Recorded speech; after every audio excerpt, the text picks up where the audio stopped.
6 a.m. with a live pinpoint Doppler 12 weather alerts. That slushy, wintry mix we were dealing with yesterday froze overnight, causing some concerns for black ice on your ride into work and school this morning. Rosie Woods has been crisscrossing the state this morning to keep an eye on those road conditions. We'll check in with her in just a moment. But first, let's send things right over to Michelle.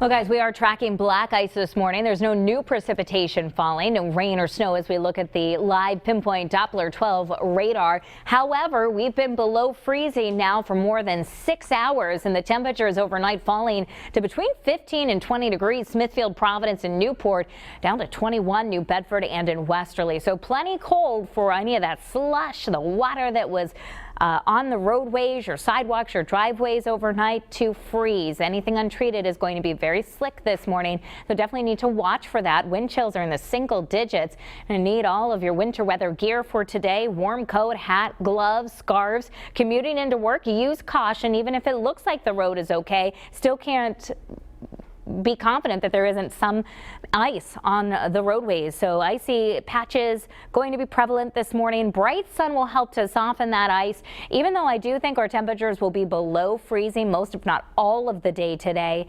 We'll do a little bit of melting. Now, there is the chance for a quick snow shower or flurry in the afternoon and early evening, and winds will still be gusty through the day. We're going to talk more about that, plus take a look at that storm system and who were the big winners in it, at least locally. My full future cast is coming up.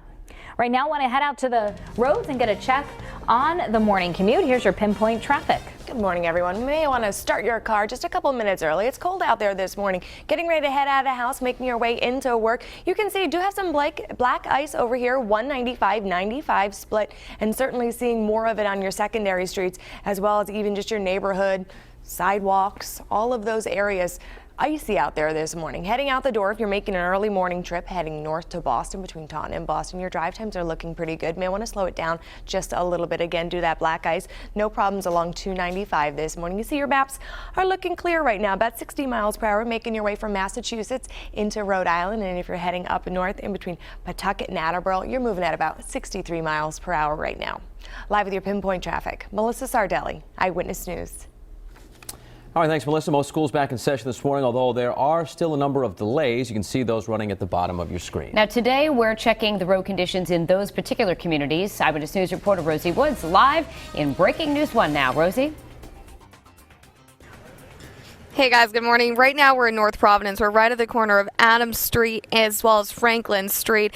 And you can see right here that there is a little bit of black ice on the sides of the road, but the main part of the road is pretty clear. It's very dry here in North Providence. But as we turn onto Adams Street, you'll see there's actually a lot more black ice on these roads. So it's very clear this morning, no matter what community we go to, that some streets are very, very clear, very dry, and others look more like this, where they're not as clear. There's more black ice. There's a lot of shiny surfaces to be aware of this morning. And, you know, North Providence police, I was just on the phone with them, and they said to just take the quote-unquote obvious precautions this morning. So definitely make sure you're watching out for this black ice that's out there. Also make sure that if your sidewalk isn't shoveled, that you are as careful as humanly possible, because you don't want to be in the middle of the road. Police say that, again, is not something you want to be doing. But here you can even see more black ice.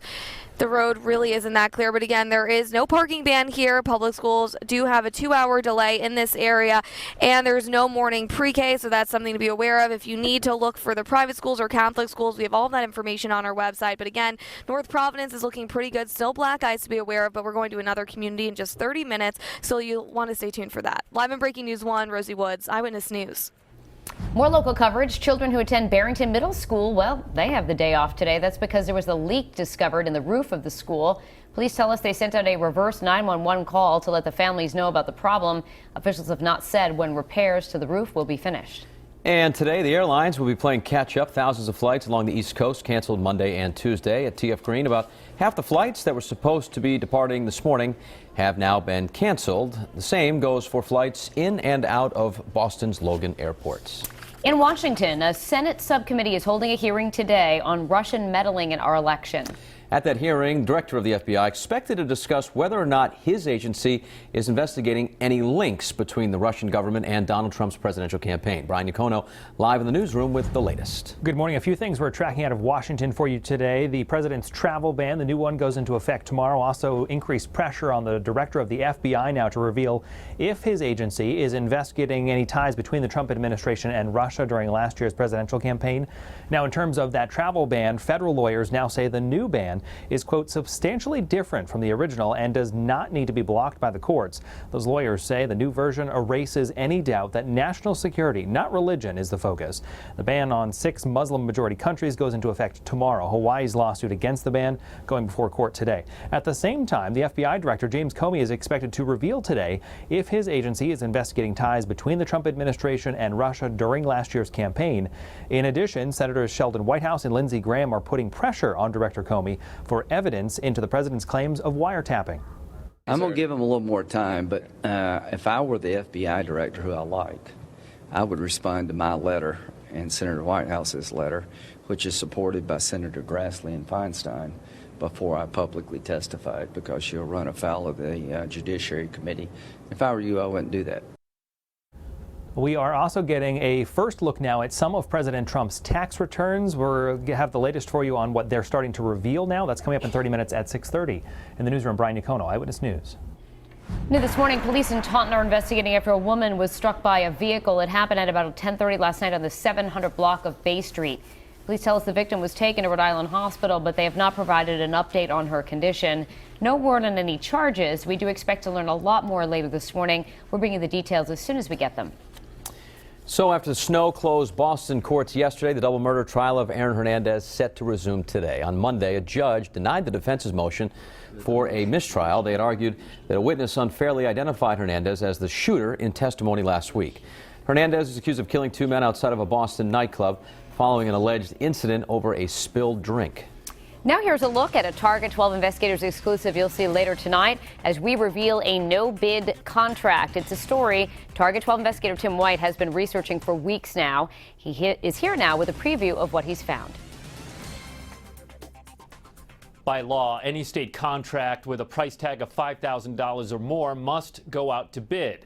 The reason? A competitive bidding process will drive down the cost for taxpayers. So when Target 12 uncovered a no-bid state contract worth nearly $250,000, we immediately started asking questions. The state agency that handed out the contract initially denied our request for an interview, so we went right to the governor. I don't want to get into the weeds. Obviously, I'm not involved in every procurement that the state does, but I'm sure they followed whatever the appropriate process is. Tonight, we'll show you what this $250,000 contract is for, who's getting all that money, how they plan to pay for it, and why the state says this no-bid contract is perfectly legal. With the Target 12 investigators, Tim White, Eyewitness News.